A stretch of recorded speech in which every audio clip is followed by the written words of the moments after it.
મારે તો ચાલુ જ છે. હવે એને કન્વર્ટ કરો આમાં જોઈને.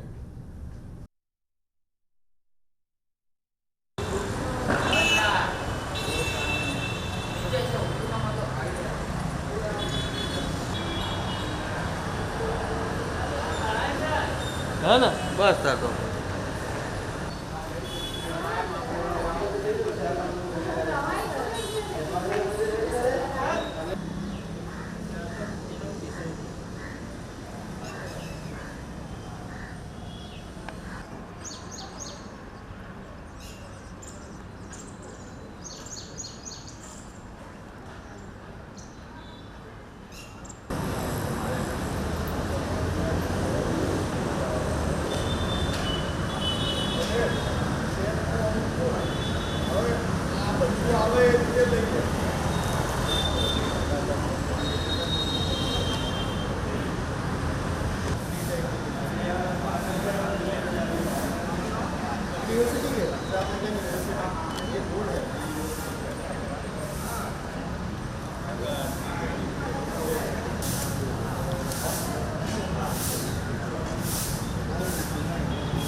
are here to host this conference. This conference is organized by Saket Project Limited. A multidisciplinary organization engages in a variety of activities such as publications, conferences, and exhibitions to build interactive knowledge-based platforms. The organization has built up strategic strengths and core expertise in the service industry and information enhancement over time. It has done this by creating a niche for itself in various industries, including technical publications, energy management, and event management. The prime sponsors of this conference is Gujarat Maritime Board. Gujarat Maritime Board is a government agency of the Government of Gujarat, a state of India. It was founded in 1982. The Gujarat Maritime Board has established itself a maritime leader in port development, privatization, and specialized cargo handling in India. Other sponsors of this conference are Deen Dayal Port and Reliance Industries. Deen Dayal Port's journey began in 1931.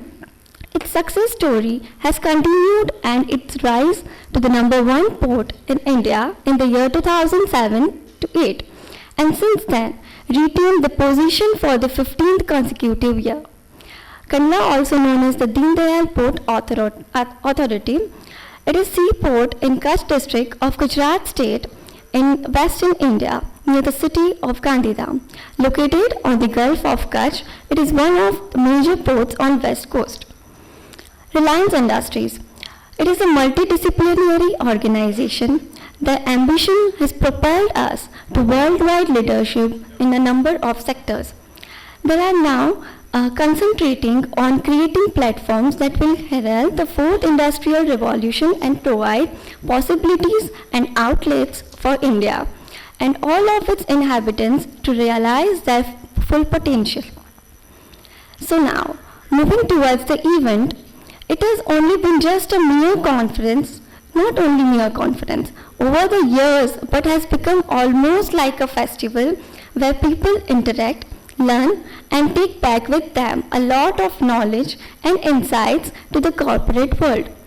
Now, without doing further delay, I would request our guest, Dr. Shashank Sindhe sir, Shri Kalpesh Vitlani sir, Shri Vinod Kumar sir, Dr. Sonali Chatterjee ma'am to take their chairs.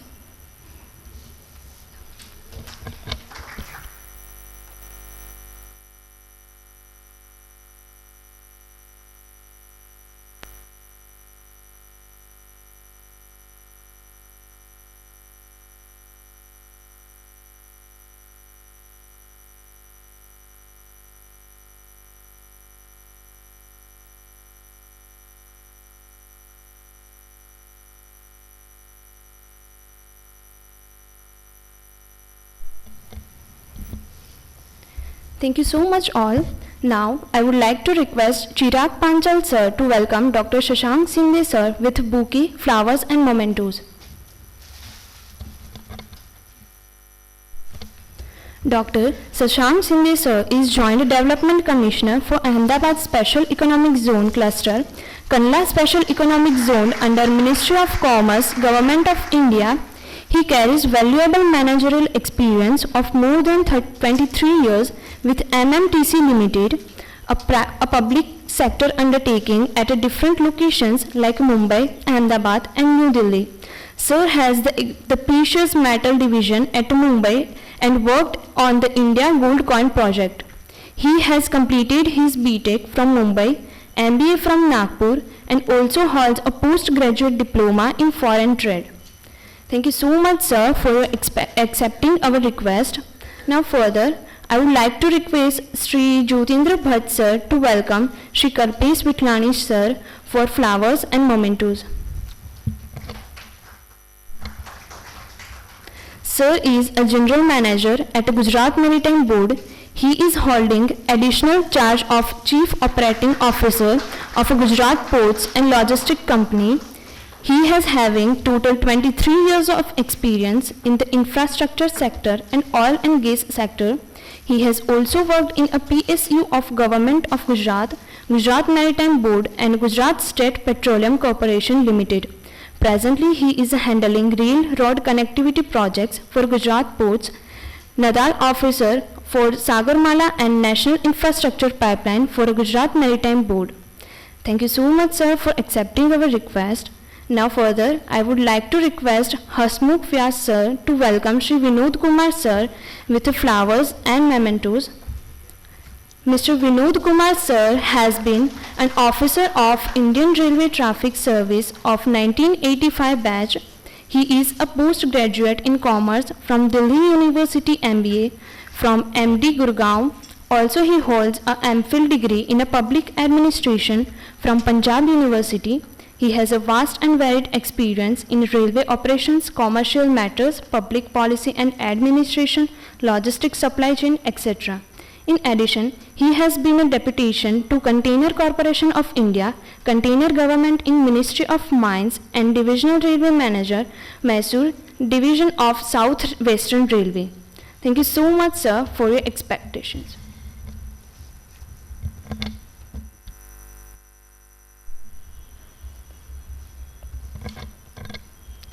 Now, I would like to request Jayesh Joshi sir to welcome Dr. Sonali Chatterjee ma'am with bouquet of flowers and memento. Ma'am has completed BCom, PG Diploma in Journalism, LLM in Business Law, MBA and PhD in Management. Her specialization is in Human Resource Management, Business Law and Financial Management. Thank you so much, ma'am, for your acceptance.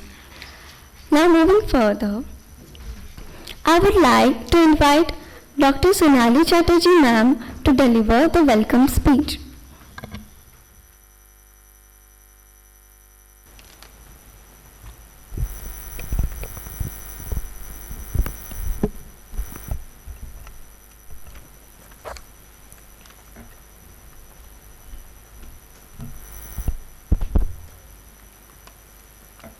Good morning, all of you, and welcome to the 11th National Conference on Infrastructure and Ports with the theme on Port Sector in India, Integrated Approach for Sustainable Development. Dr. Shinde sir, he is the Joint Development Commissioner, SEZ, Government of India. Kalpesh Vitlani sir, General Manager Projects, Gujarat Maritime Board, Gandhinagar. Shri Vinod Kumar sir, Principal Advisor, Bharuch Railway Company Limited, officers from Gujarat Maritime Board, and distinguished and learned speakers, our valued sponsors and supporting institutions, invited guests and friends. It is our proud privilege to welcome you all to the 11th National Conference.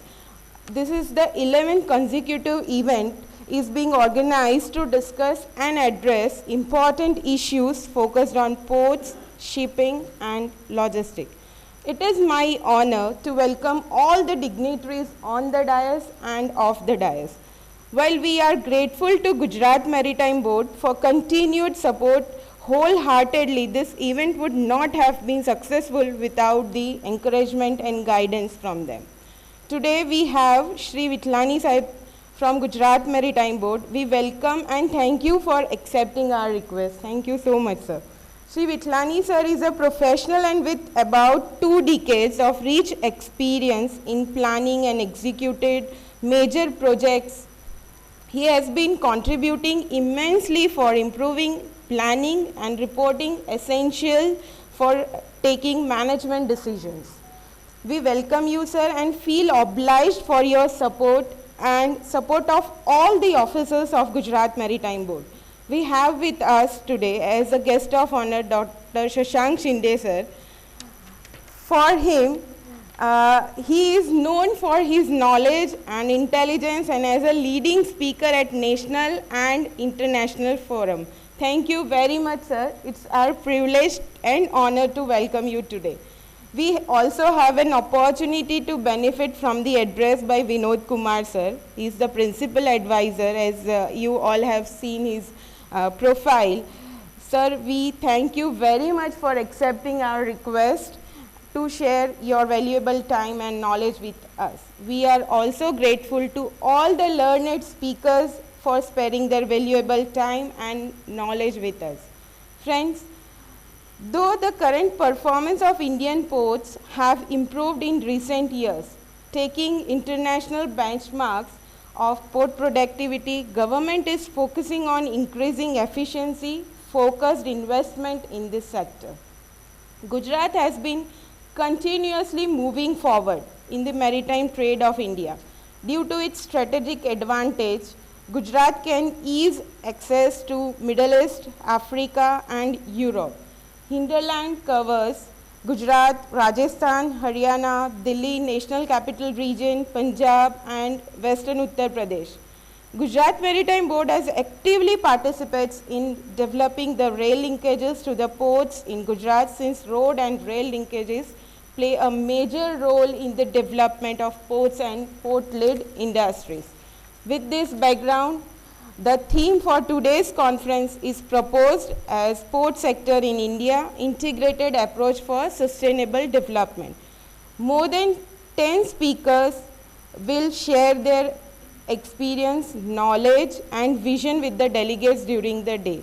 We welcome all the dignitaries and delegates and invite you to benefit from this unique opportunity. Thank you all.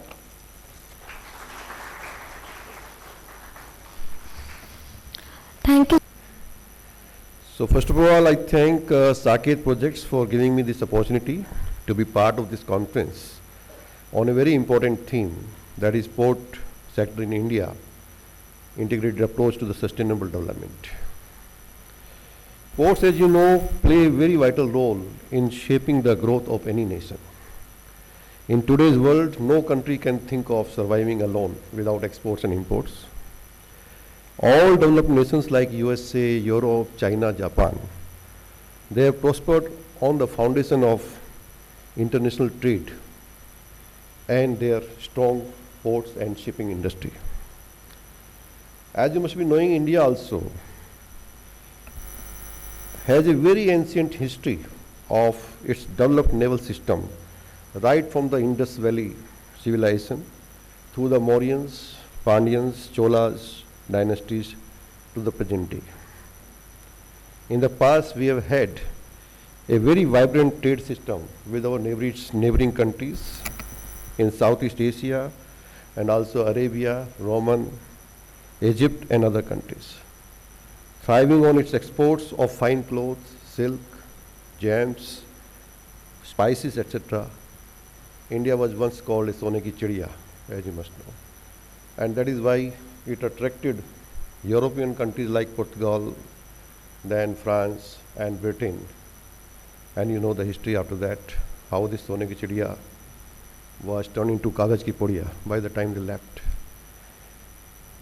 In independent India, also ports have been a main vehicle for the industrial and economic growth of the country, with an impressive coastline of around 7,500 plus kilometers and a very strategic location on the world shipping routes.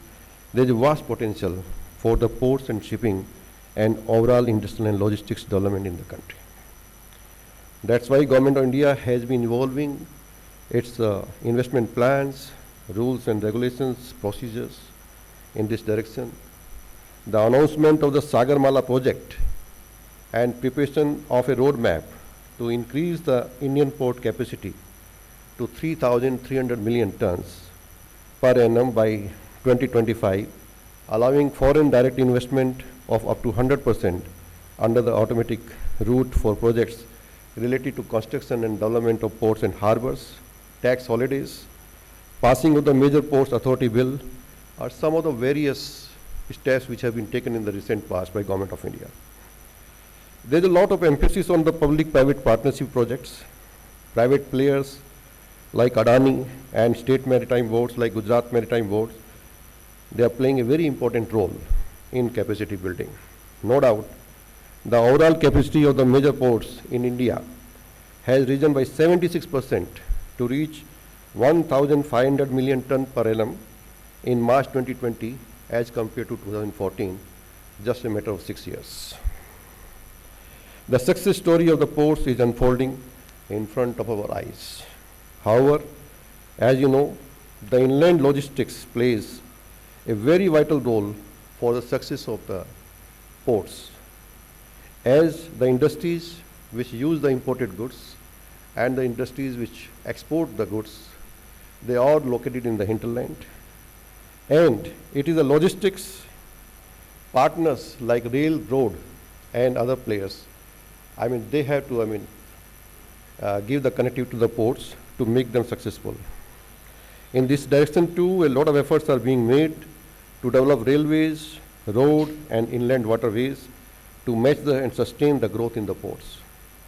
Dedicated freight corridors in the railways, construction of railway lines connecting to the ports, and development of the logistic parks, multimodal logistic parks under the Gati Shakti plan of Ministry of Railways. These are some of the steps which are being taken up and a lot of progress is coming up. I think dedicated freight corridors is going to take the final shape in the next year, 2023 as such.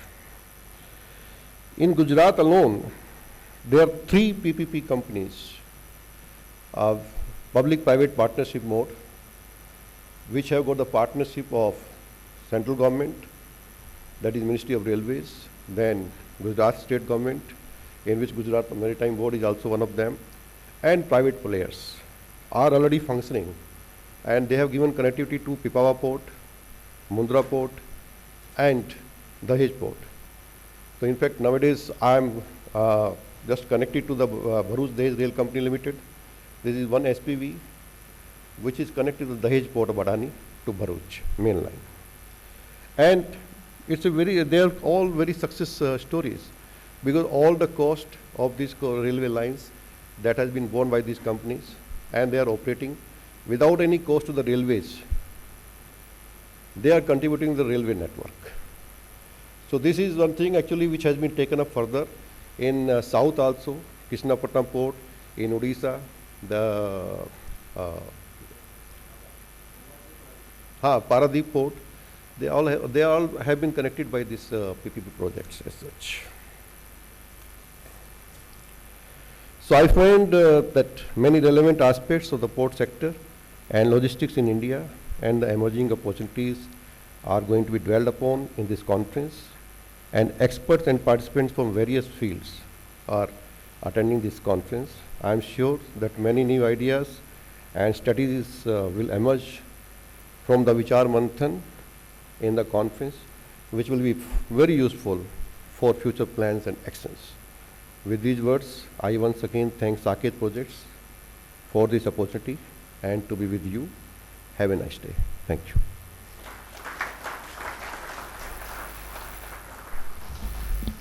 Thank you so much, sir, for sharing your valuable knowledge with us. Now further, I would like to invite Shri Kalpesh Vitlani, sir, General Manager, Projects, Gujarat Maritime Board, Gandhinagar, to deliver his speech.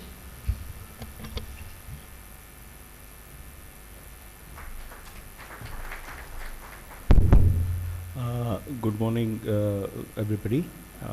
Good morning, distinguished panel members sitting on dais.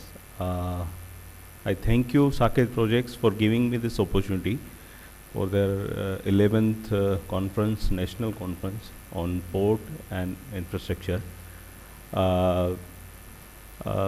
Gujarat Maritime Board is given the introduction 1982 से operation में है, and जो भी अभी port sector है India का, उसमें GMB handles 1/3 cargo of the country.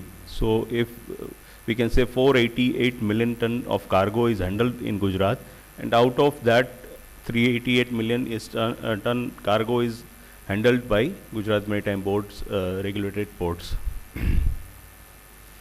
PPP initiatives taken in Gujarat since 1995, first port policy, and then onwards there are so many milestones we have achieved.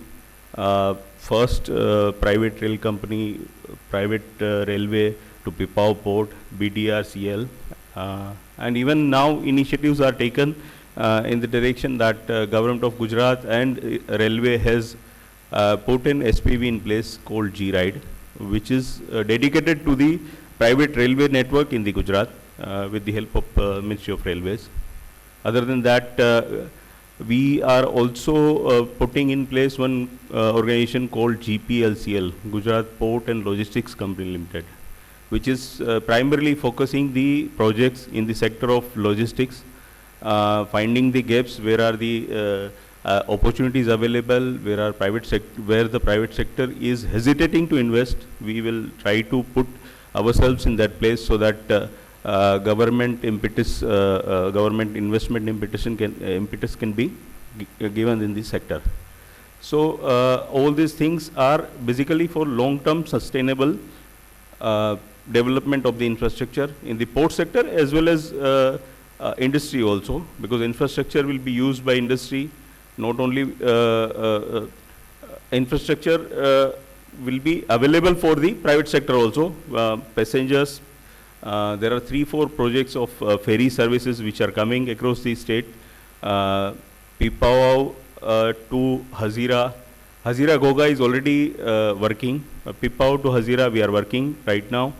Then Muldwarka to Hazira, and then Bombay. That is also under active consideration of government.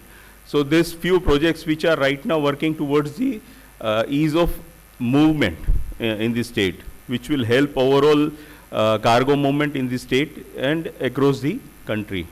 This will also help coastal cargo movement between the states also, because Mumbai and Gujarat, they are having connections and movements of goods are right now taking place on the roads, which can be converted on the sea route, and that can ease the burden on road as well as economy of the scale will also derived.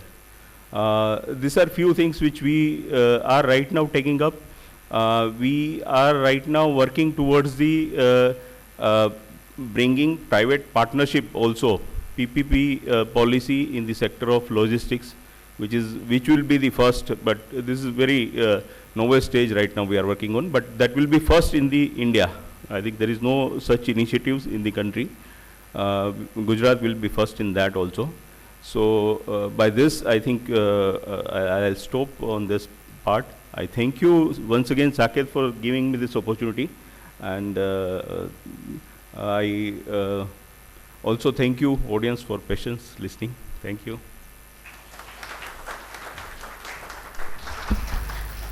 Thank you so much, sir, for sharing your valuable words with us.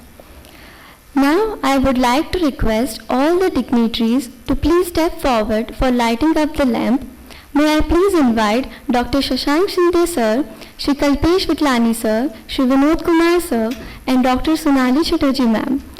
Well, it all the dignitaries are on the stage for the lighting up the lamp.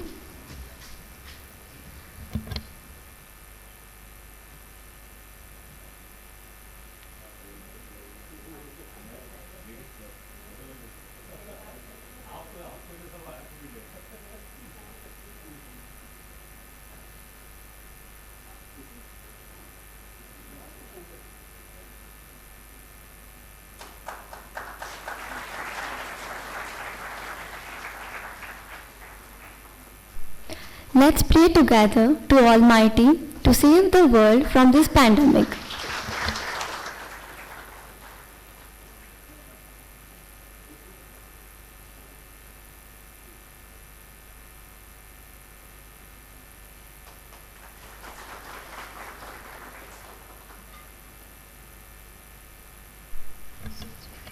Thank you so much.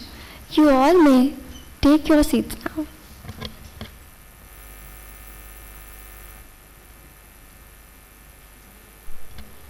Now, moving forward, I would like to request Dr. Shashank Shinde, sir, Joint Development Commissioner, Special Economic Zone, Government of India, Ahmedabad, to address us.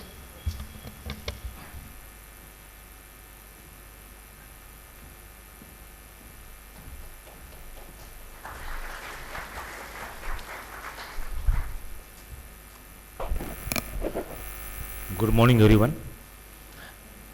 Respected today's guest of honor sitting on our dais, dignitaries. I see number of young students, and my salute to the Coast Guard people, I think, so all on the back seat. And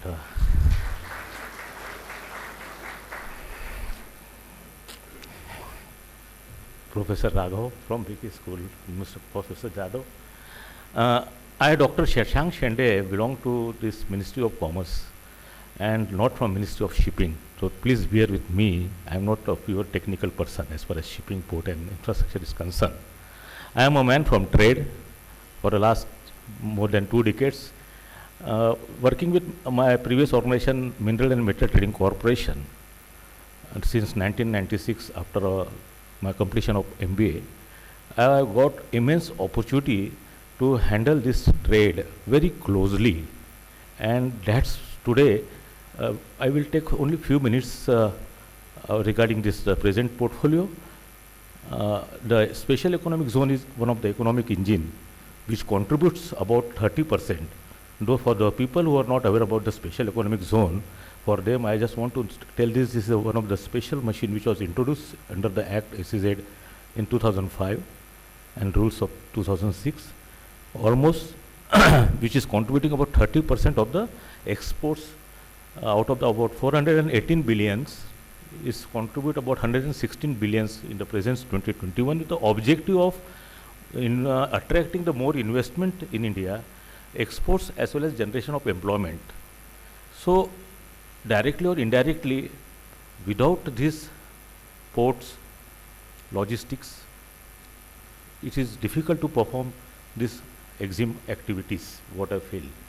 So one of the major objective of SEZ is also to develop the infrastructure, and where the roles come, all these ports infrastructure. This industry, the port industry, I feel I can compare it with the spinal cord, which makes the imports and export operational as well as domestic basically. Of course, today we have a good expertise from the field of railways, from Maritime Board. Also, we are looking forward for some good speakers in the second half. I mean to say after this inauguration session. But I thought today slightly, I was recalling my activities, and during my I was completing my course of postgraduate diploma in foreign trade. I came across it multimodal system. बोला ये क्या है भाई? नहीं single bill of lading. So that was a concept in 90s. It was a very new concept. Today it is very common word what we are talking multimodal things. One of our professor was telling about the historical approach of shipping. He told that there was no such route earlier. Kolkata se maal jana Africa and in this East India Company, and it was going in some other part of the nation. And then he has given the insights how this shipping industry has taken birth and how they have designed the cargo movements, how the birth of Suez Canal has taken place, what and the Panama Canal has taken place, and now how we are calling as a different categories of the vessels. And while handling my coal consignment, I was really proud to see the first Panamax vessel in India at Nolakhi. That is a pride for Gujarat. I'm talking about the 1997 supply to coal to the GEB. I was handling this Panamax vessel, and then I came across the various challenges on shipping, which logistic problems. I handled the coal consignment about 10 metric ton, 20 vessels at Dahanu, which is a midstream discharge. Then I came across with the words, what are the barges, what are the hatches, various, and I was very amazed to see how these port operations take place. Apart from the dry cargo, I was lucky to handle some of the consignments related to the phosphoric acids, SICA, to GSFC. So liquid cargo, dry cargo, containerized cargo, LCL, FCL, this shipping itself is like a people tree and having a complete branches in various aspects basically. Of course, during the span of last 25 years, there was only one subject known as a marine insurance, marine something like that. Today it has dedicated, India has come up with a dedicated branch known as a maritime industry. That's the fantastic, that's a development in the last 25 years. Now it has come as a dedicated branch. See, there are the Indian maritime universities, government, semi-governments, privates, and it has become one of the prime area which is catering, and without that's very impossible.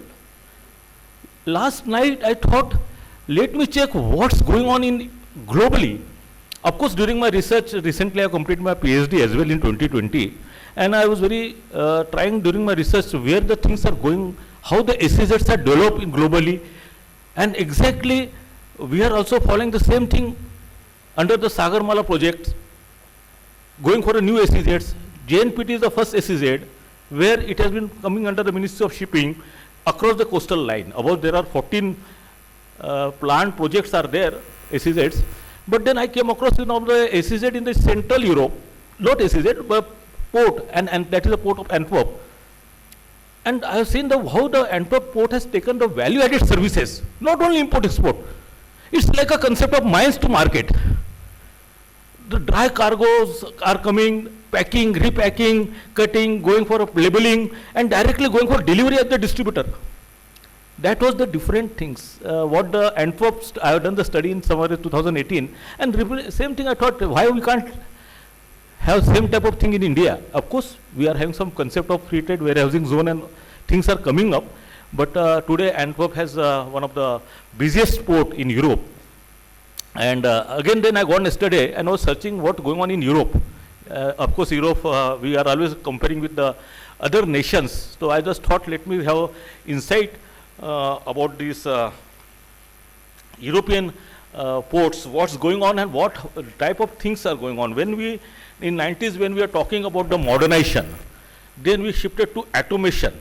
We see that Earlier it was a simple vessel. Now the vessel having some of the packaging, like I handle the DAP and MOP, where we have a bagging plant inside the vessel. That type of modernizations were there in 90s. Now when we are now talking about the Industrial Revolution 4.0, that's the buzzword today in this after 20 years basically. So I thought, what's going on in Europe? And which are the busiest ports right now? Of course, I was always praising about Antwerp, but then last year, as per the cargo they have handled, so I've seen that this another port of Rotterdam that has overtaken this Antwerp. And I've seen that what type of technological developments nowadays going on in other countries. I will come to India later on. And then what are the challenges? In some of the things I will cover up. Schemes already cover up, Sagarmala,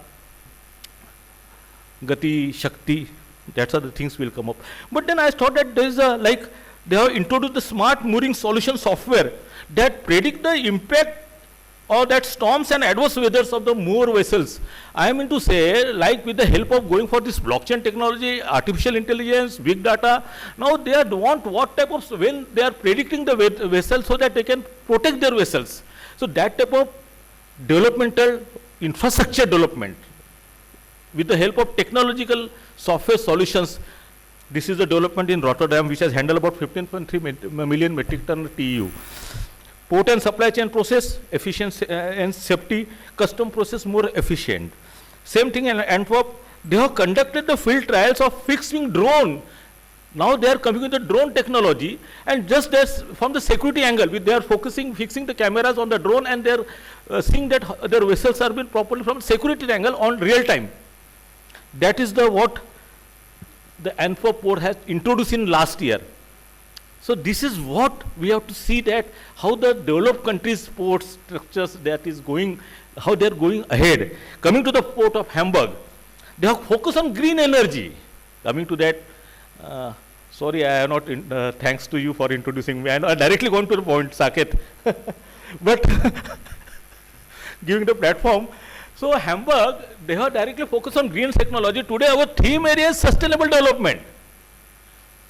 Sustainable development is what? Yes, it is all the 195 countries came together and they are the signatories for this, going for SDG goals. They have fixed that these are the 17 priority areas. And that's what we have to compliance as a member in 2030. These are the SDG goals, 17 goals have been prescribed by United Nations, and we are as a party, we have to follow this type of compliances, and where every country is following that, and that's the role of focus on green energy. We are also taking the green initiative in India. We will discuss on that. But now effect on, this is also new for me. Now they are going for effect on hydrogen generation initiative storage station. So they are going for a storage station with hydrogen facility. They want hydrogen to reduce this carbon emission.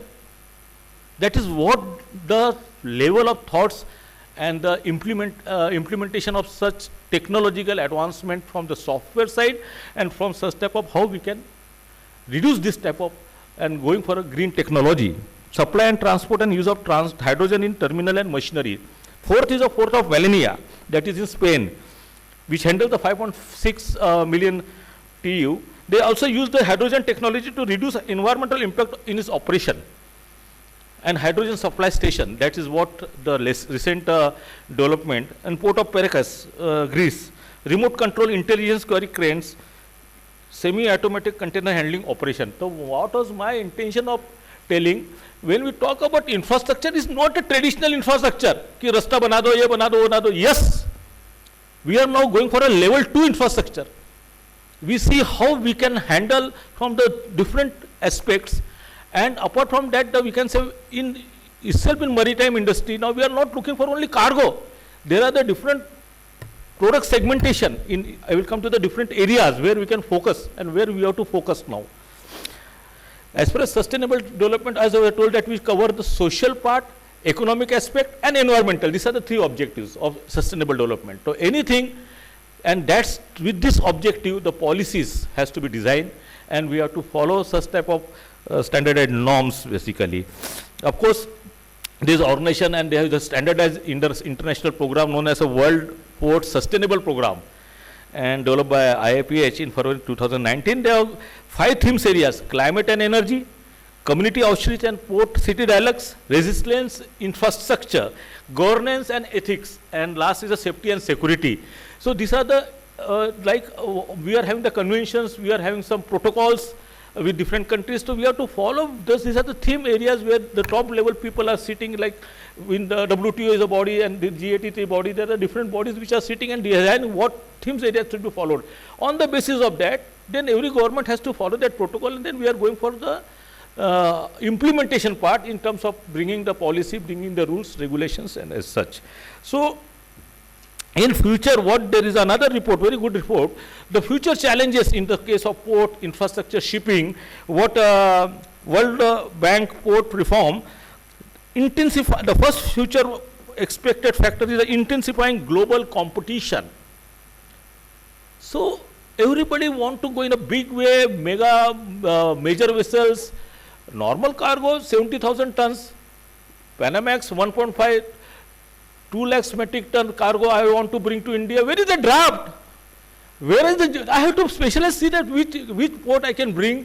I have to see the draft level, whether I can bring that to that, or otherwise I have to go for midstream discharge. These are the challenges basically.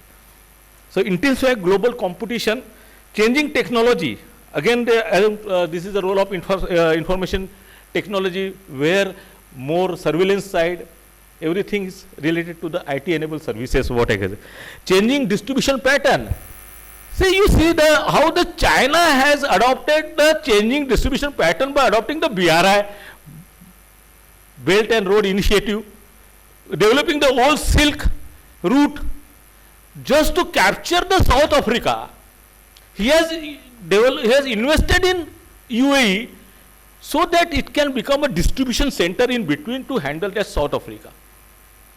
India too has gone for such type of project, one of the objective, and that's the relationship with Iran. We have signed a MOU, Sahabar, I think, Sahabar. So please correct me if I'm wrong, I'm not from the shipping, but these are the things where, how we are focusing. So this is how a distribution pattern.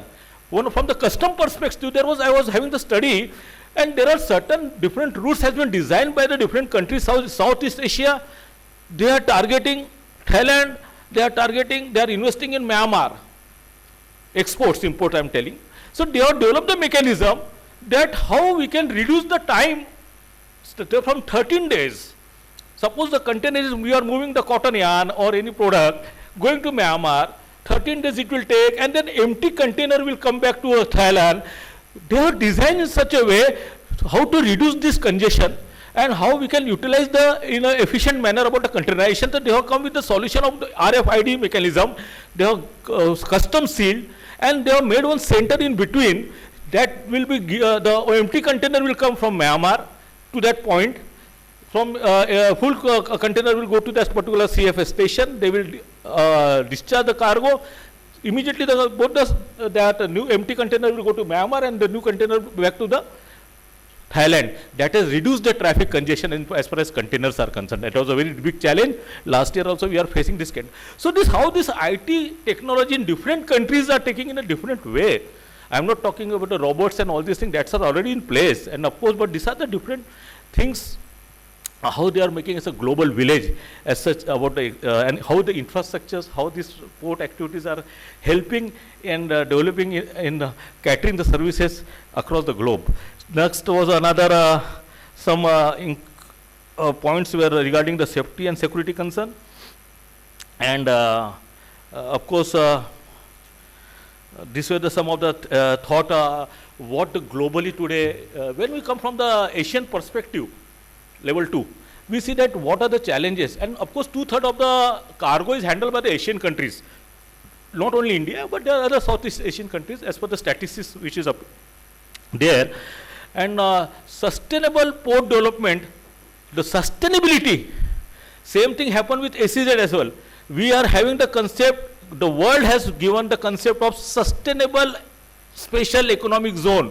So this sustainability is a very, very important concept, and that has to be followed rigorously. So developing the sustainable development program of port development equally is a challenge for any traditional port, including India and other nearby our countries as well. So there was some recent conference where they tried to see that we have to, like we are talking about from hard worker student to the smart worker. So today when we are using the smart technology, smartphones, so now there is a new concept, we want a smart ports. Modernization, old theory, automation, old theory. Clubbing all this thing, infrastructure, now we want to designate the port as a smart port. Just like a smart city. Am I right? That's the vision where the industry is going ahead with this vision. Now how? Yes, higher accuracy, openness, transparency, improved relationship, business efficiency, all these things from the commercial aspect, increase the competitiveness, will reduce the cost, freight, everything is like what we are talking about the smartness. Now, but when again it is talking about the sustainable, the eco-friendly, low carbon shipping system, so their digitalization of major ports, application of this AI, blockchain technology, big data, that is now a mandatory for going for any type of smart ports basically. This will help for the complete development of non-contact port business. Today what the new concept people have adopted. The smart port, the current challenges overall in Asian ports, not from the academic point, but these are the practical things which has been discussed. There is a vessel size enlargement. This is the first challenge what the industry is facing. Difficulty to structurally improve ports in short period to accommodate large ship. As I told you, when there is no draft, it is difficult to accommodate. And then when you are going for a less cargo, or that will increase the freight charges, economically not viable. Need to maximize the efficiency. There is a need to improve the port infrastructure, facilities, vehicle. So need to increase efficiency in the port operation. That is another challenges. Limitation in on-demand service. Suppose I want to track my own cargo. If there is no facility in the port, very difficult to track where, like today, we can track our postal courier as well. So that's facility, still some of the ports are lagging in Asia. Limitation for interoperability with other transport means, as I told, the multimodal. Yes, there is a port, but there is no logistic, there is no railway line. There are the ports like that. So this is what some of the challenges Asian ports are facing. Environmental impact, very difficult to implement. The environmental problems, how to resolve, need to construct, the need to reduce CO2 emissions, and need to strengthen physical and cyber security in ports, again from the security perspective. So now that's what it's not only India, India is much, but this is the overall global challenge, how to face developed nations, how underdeveloped and developing nations, various categories having the various indigenous problems basically. But of course, as India, we are blessed with a good oceans, Pacific, and I mean to say, with the east coast, west coast, almost we are today blessed with more than, if I'm not wrong, about 13 ports, major ports. 12 is governed by the government, and one, I think, Adani is a private. 13 major ports and about 200, and Gujarat having out of 200 ports about 40%, about 46 ports, sir, 40 ports, and that's how we are competitive-wise in India, globally, we are the 16th largest maritime country. We are covering about 7,500 kilometers of the coastline. That's our country's statistics. One should aware how we are having the natural blessing, India. And definitely, globally also we are 19th by deadweight terms, and I was just going to this where we stand, and that's what a SWOT analysis of our country, what I want to say from the marketing perspective, where we stand today. So that's how, and apart from that, how the major ports has taken initiative to create the port industries, where we are talking about the sustainability is not only environment, socially and economically. So major ports, as per the statistics available, about 8,000 kilometers, 8,000 acres land has been utilized by the major ports. This is a government related, I mean to say, figure for the port-based industry. So not only port is contributing for import-export, it is the secondary objective of port is to develop the port industries as well. And they have contributed about 2.5 lakhs direct and indirect employment So that's how the overall scenario of port industry in nutshell.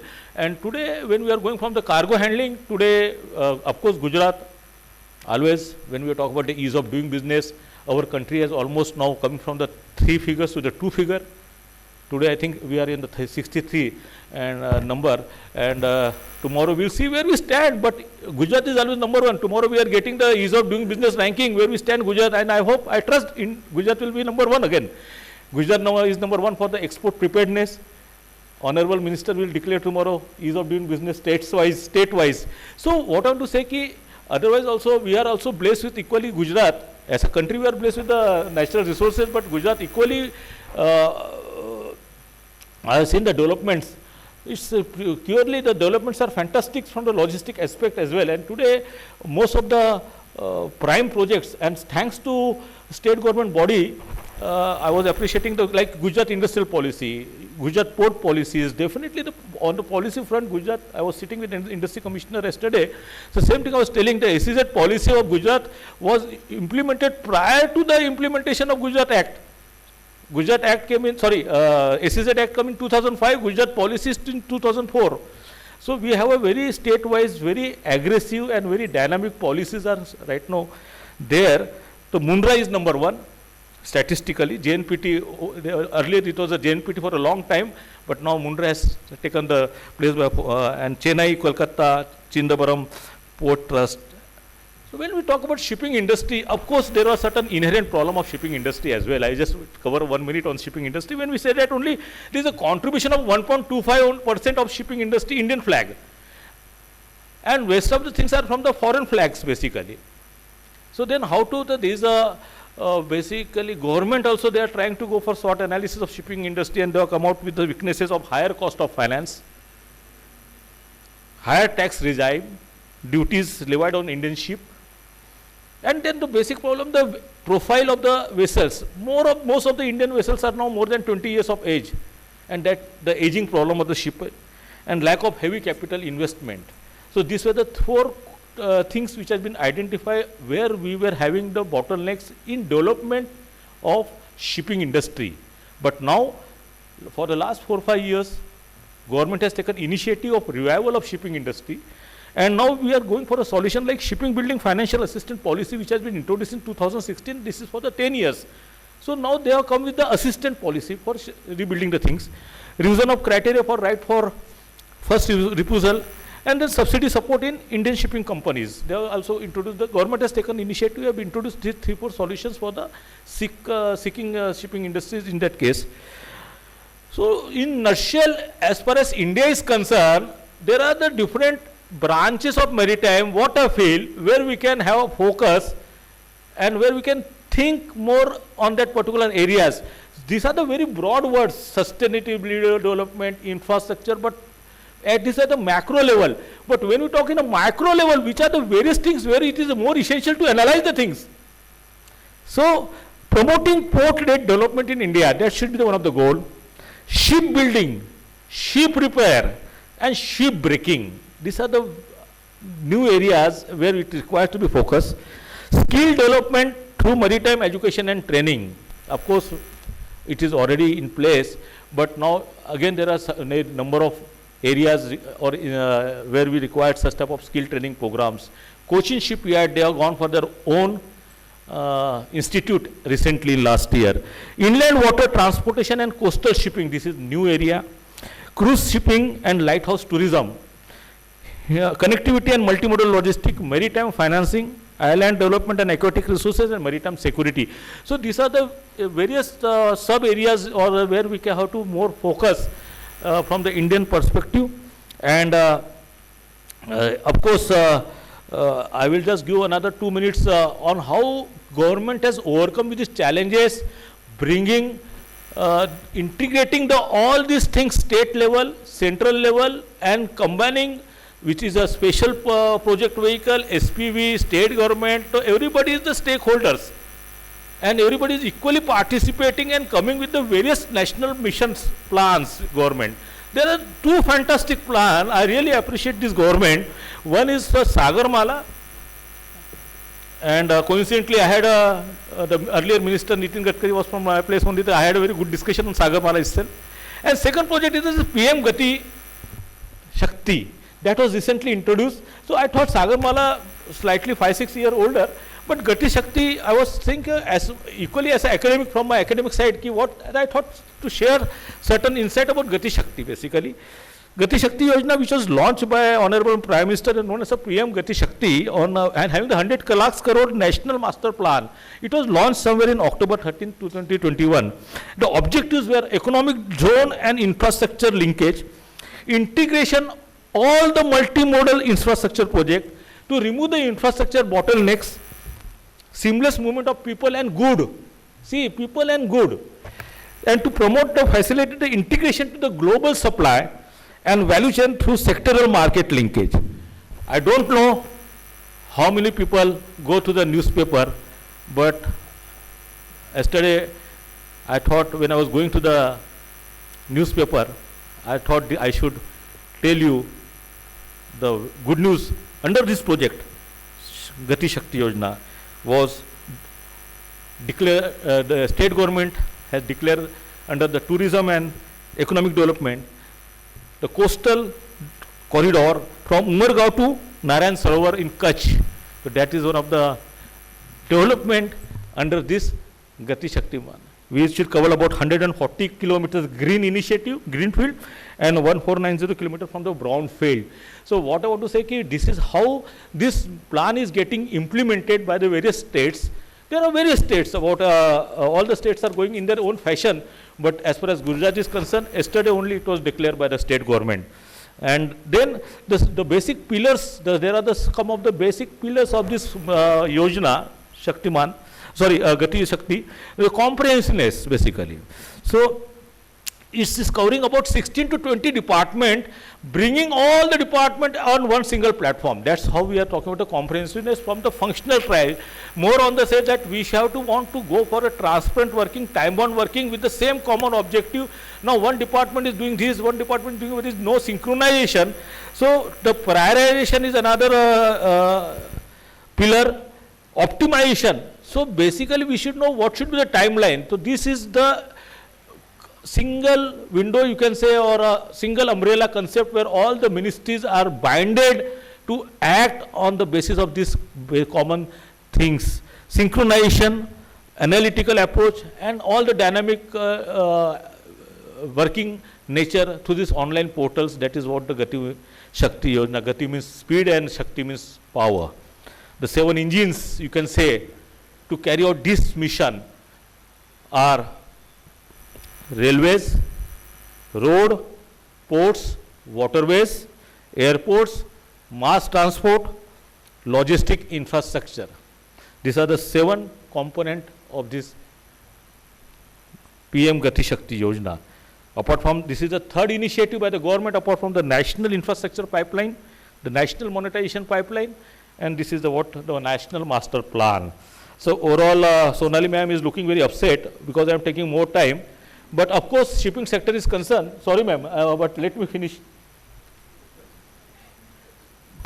I know this is the inauguration session, but I thought this is a more have a thought process of where we, at a macro level, globally, where we are going, where the people are, where the other countries are going, and where we are. This is a assessment of our own nation, basically. In shipping, we are with this Gati Shakti Yojana, we are increasing the target. Government has also taken very lot of good initiatives, green initiatives, greenhouse gas emission, implementation of sustainable practices and terminal design, development and operation, regulation of environment management and monitoring plan, regulation of the discharge and effluent in harbor water, uses of non-conventional energy, solar. These are some of the, of course, there is one, I remember this one mission of 2030, the marine mission also. So, and definitely upgradation of infrastructure in ports, the status in India today, we are most of the things going on a online basis, e-modes, business activities, delivery of the cargoes, generation of e-bills, e-LCs, e-invoicing, EDOs, then RFID, as I told you, radio frequency identification device in some of the ports, upgradation and integration with recent technology, the IoT, blockchain technology for ease transaction and transactions, real-time basis. Unified digital platform, that is what National Logistic Portal Marine, NLP Marine, that is the software government has recently introduced. Logistic data bank service, very much important. Enabling tracking of containers, allocation of space to regulators, even the spaces, because see there are a problem.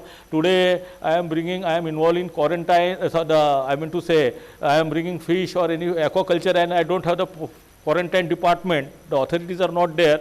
So every port has given their FSSI, another organization, the water, the authorities are there. So that is also one of the upgradation. No, they have don't have to go to any, so on the spot authorities are also now well equipped.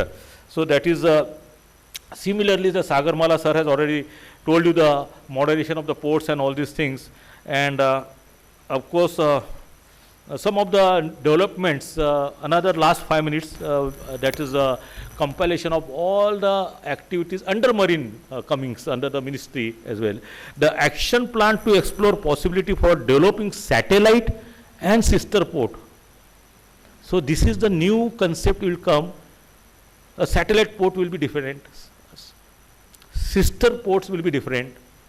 Like I will give the example today when I am talking about the IFSC, which is only multi-service SEZ in India. So how the mechanism will work? They are also having the, of course they are also having the maritime activities, IFFC, but the air freight operators are there. So they will park, they will utilize the facility, but there is no parking facility of flight at IFFC. So they will park the flight at Nagpur in Maharashtra, at Mihan SEZ. So that will be the satellite SEZ for that purpose. So that is not the concept of sister port, satellite port. New vistas of urban transportation, new waterways. We are lucky to see Roro. We can see the riverfront to Kevadia, I think that was introduced last year. Hazira to Ghogar, I think, some promotion of cruise shipping. That this is a cruise shipping, passenger ships, it is a new future. And definitely when we are focusing on tourism, of course Gujarat is also focusing on tourism, so you will find this type of cruise. Today in India we are having only from Mumbai to Goa. One of the company, I think they are operating Angria Seas or something like that. But we want to promote inland water transportation. Government has come up with national highways, 111 national dedicated waterways under the National Waterways Act 2016. So I am talking about the development which has took place within the last 5 years in the form of various rules, act, missions, programs. 23 national waterways for cargo movement has been identified. In Gujarat, we can say the example of Narmada and Tapi, what it is mentioned. New port is coming up at Dhanu near Maharashtra, Vadavan, and dry port in Varda and Jalna area. Then seaplane service, very good concept. It is restricted to some of the, of course Gujarat is one of the lucky for seaplane. Gujarat, Assam, Lakshadweep, not Pondicherry, Andaman and Nicobar. These are some of the states where we are trying to go since 2015 with the help of Ministry of Civil Aviation, how we can introduce the seaplane services as a part of tourism. So that is also in pipeline. Sagarmala is taking the initiative. Then in development of Chahbar port in Iran internationally. Then setting up new shipping manufacturing units by Cochin Shipyard. Empty container yard and service centers, that is in Morbi. There is a proposal was there initiated how we can develop for new service center container yard. Then financial assistance policy, as I told you. Another new thing for Gujarat. Gujarat is blessed with really all these things. Last month only there was some inauguration of Maritime Heritage Complex. Am I right? At Gandhinagar, where we are coming with a concept of which will give a theme area about the maritime, the historical approach, the technological development, which covers a very fantastic at the international level. It is one of the biggest museum, what it has been planned, known as a National Maritime Heritage Complex. Green, already we have discussed the initiatives. So I was talking about the Maritime Indian Vision, MIV 2030. So these are the, just I thought to have make aware about the things which are going across the globally, Asia. Now, my other speaker will take the show ahead, and it is up to you in which area we should concentrate and how we can contribute towards the Indian economy. धन्यवाद, जय हिंद।